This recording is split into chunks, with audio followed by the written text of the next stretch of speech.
Welcome back to CA Chats. Today, I have Leanne here with me, who has been a recruiter for CA Mining for 18 years. With all this expertise she carries, I had to have her sit down with me to give some constructive feedback on some of the CVs from our candidates. Once a month, Leanne and I will sit down, take a real CV from you guys, and unpack it together. This is not to criticize anyone, but to show job seekers what actually happens when a recruiter opens their CV. What stands out, what gets lost, what small changes can be done to make a big difference. Leanne, let's get into it. Hi Lula. So immediately on opening the CV, this candidate has their contact details right at the top of the CV.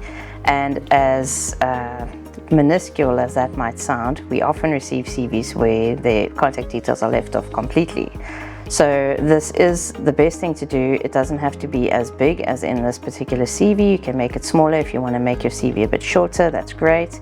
But always make sure to include your contact details. Oftentimes it's left off, I suppose, under the assumption that we would have your email address from you emailing us, but that's not always the case. Sometimes we're receiving a CV via referral, and then we wouldn't have your contact details or any way to reach out to you, or we only have your phone number, and then we can't reach out, can't get hold of you, we can't email you. So always make sure to make your contact details clear at the top, right in the opening of the CV. And this one also opens up with quite a long paragraph named objective.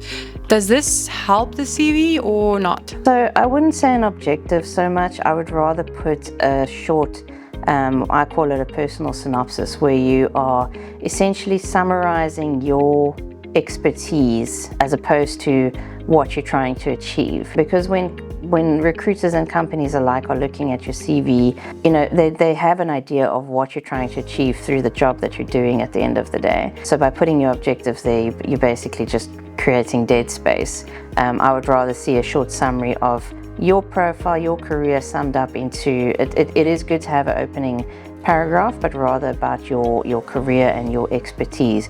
Without going into too much detail, that's why the rest of the CV is there, but just to give a short introduction, we would call it an elevator pitch essentially, where if you stepped into an elevator with somebody and you had 30 seconds to make an impact, that's what you would say to them, to show them or to explain to them who you are at the end of the day, where your expertise lies, what you do, without having more time than that. Would you say it's fair to assume that, the candidate should assume that we get a lot of CVs for one job application? So with the longer CVs, it takes longer to go through. So can they assume that the shorter CV will make more of an impact? Yes and no. We don't want CVs that are too short. Often companies ask for 2-page CVs or 1-page CVs even, and that's too short. So, we need a balanced CV where it contains enough information for us to get a clear understanding of your level of experience, not just what you have done or what titles you've held, but we need a little bit more experience, a little more information to work with, while still not being too long. So when we're getting to 10-15 pages, that does get a bit too long, but 2 pages is also too short. But you're quite correct, we are often receiving hundreds of applications for one job, and the more experienced you become as a recruiter, the quicker it takes for you to assess a CV. So, it will take us a few seconds normally when we're looking at a CV to make an initial assessment anyway of, yes, this candidate looks like he could be a good fit for the role, or she could be a good fit for the role. Let's have a conversation with them. So it needs to be impactful, carry enough information, but not an overload where we're actually having to read through everything in depth to get an understanding, just get that initial understanding of whether or not the candidate is potentially a good fit for the role. So in this particular CV, would you say that the candidate has ordered the CV in an optimized way? To a degree, I'd say yes. There is room for improvement. Some areas where I would say move that or remove it completely. So, it's taking us, if you look at this CV, we're needing to get to page 3 before we start seeing actual job responsibilities.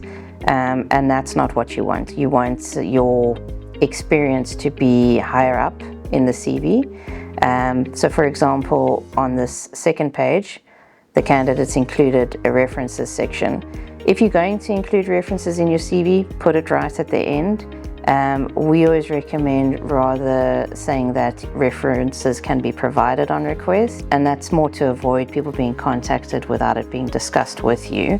As much as with the POPI Act and the international, similar acts in those lines, we're not supposed to be doing that. There are unfortunately a lot of agencies and companies who would make contact with those referees to check on you specifically, and so you don't want to give them that opening without them having discussed it with you.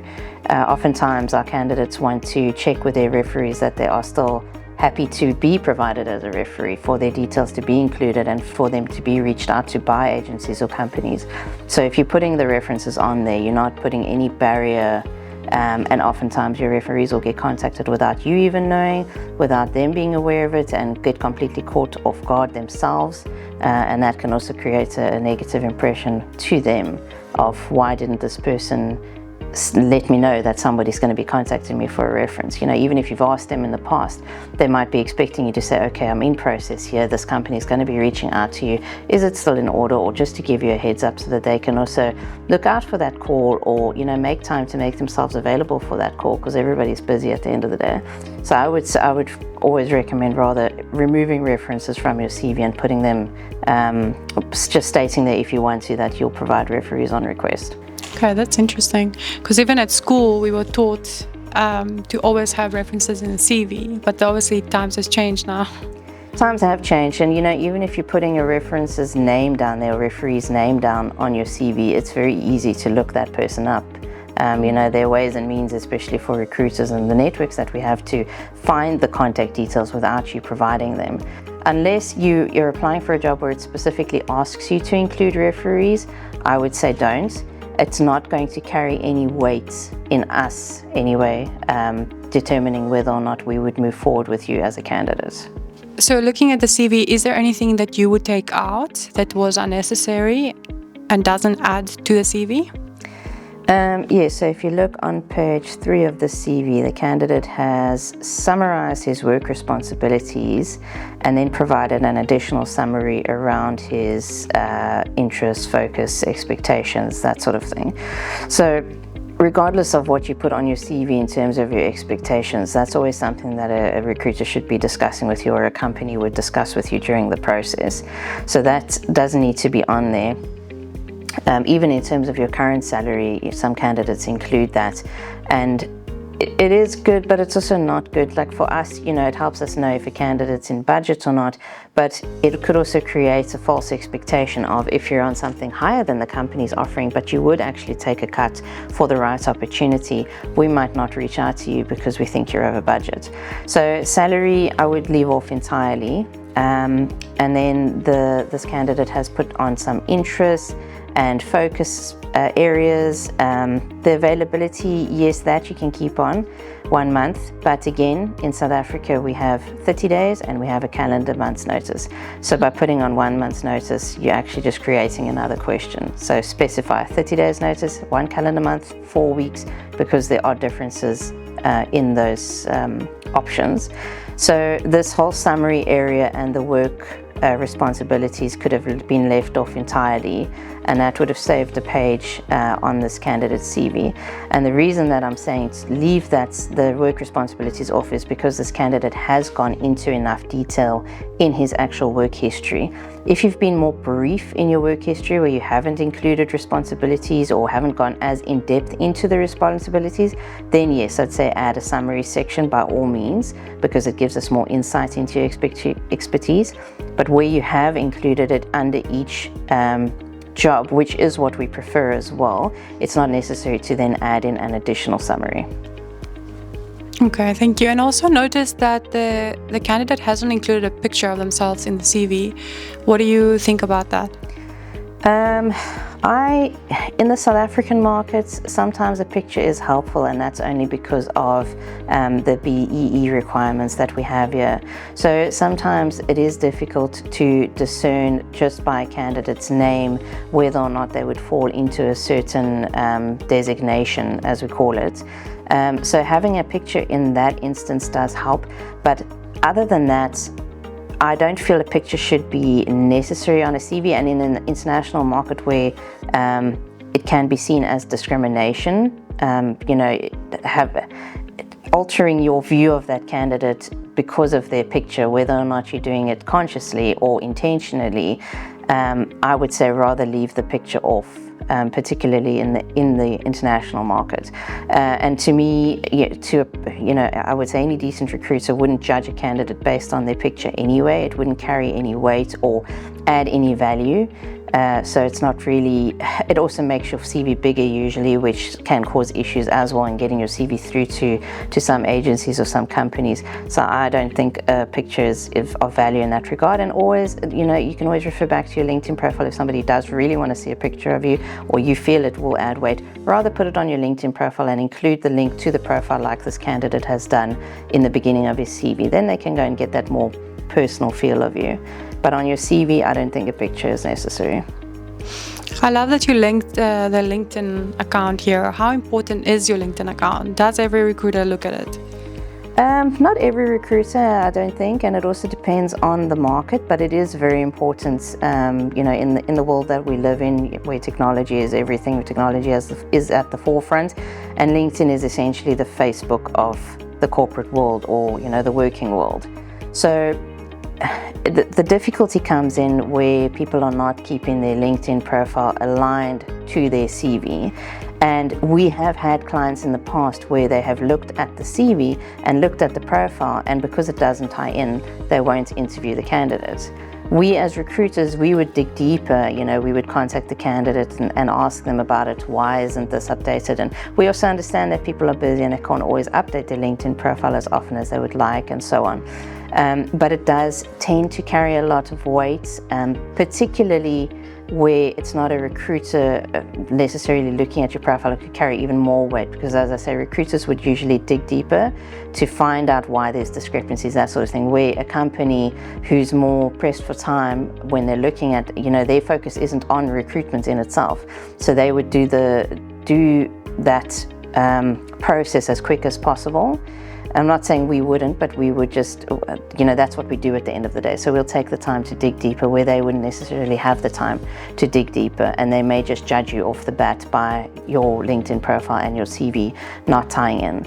So it is critical, but make sure your LinkedIn profile stays up to date, or as up to date as possible, and that you actually have a decent amount of information in there. And for someone who is not on social media, it's better to not be on LinkedIn at all, or to just make an account and not keep it updated? That's a tricky question, because who's not on social media at the end of the day? When you don't have a LinkedIn profile at all, that creates more questions usually.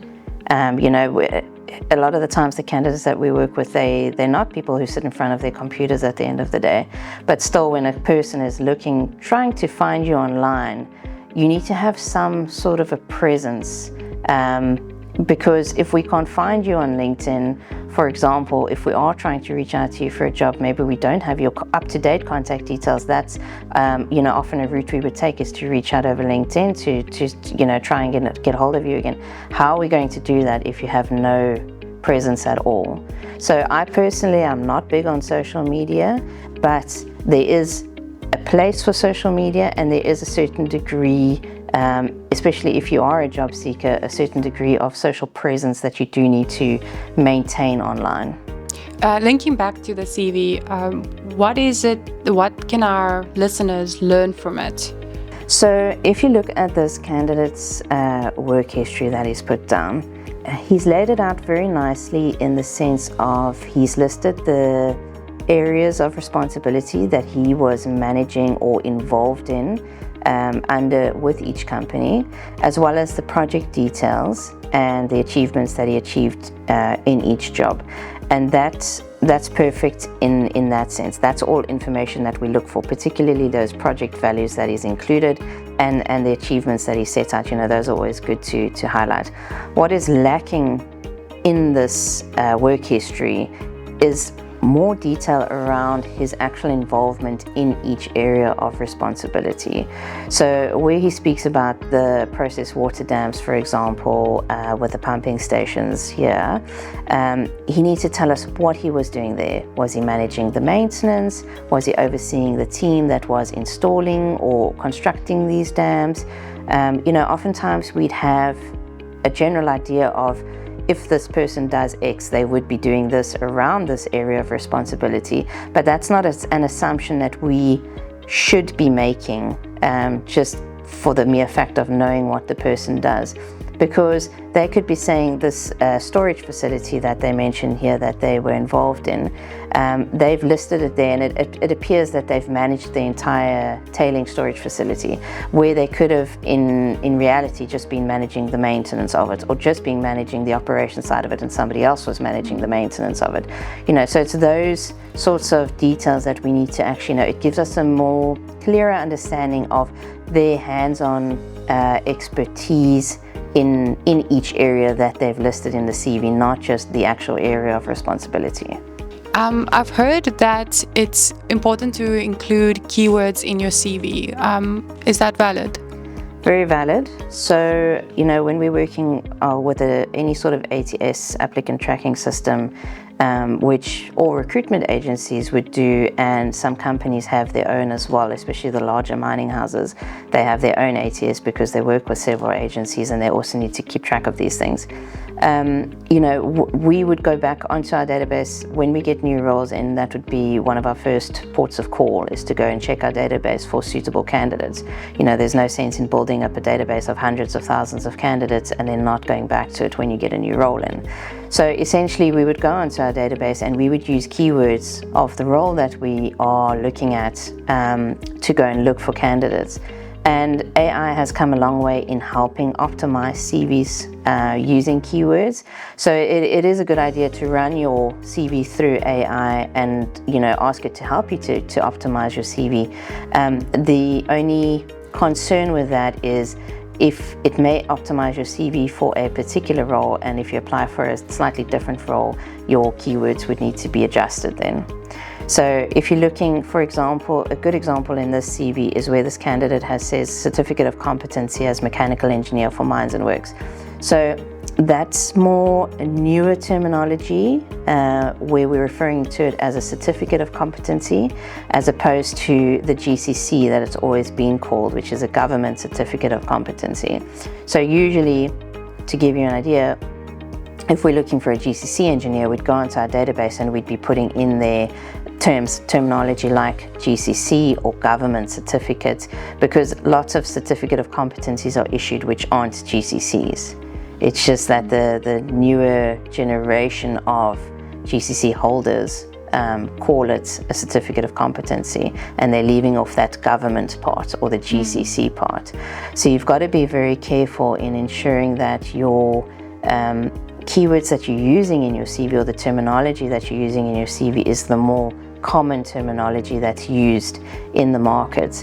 And it is difficult as a candidate to know that sometimes, but this is why I'm saying if you can't get advice, obviously as recruiters we can't always be sitting and advising everybody, and that's part of why we're doing this, to try and help give candidates some guidelines on the better way to do things, but run it through AI and let it help you, because little things like this that it would be picking up, and it can make the difference in whether or not your CV is seen at the end of the day.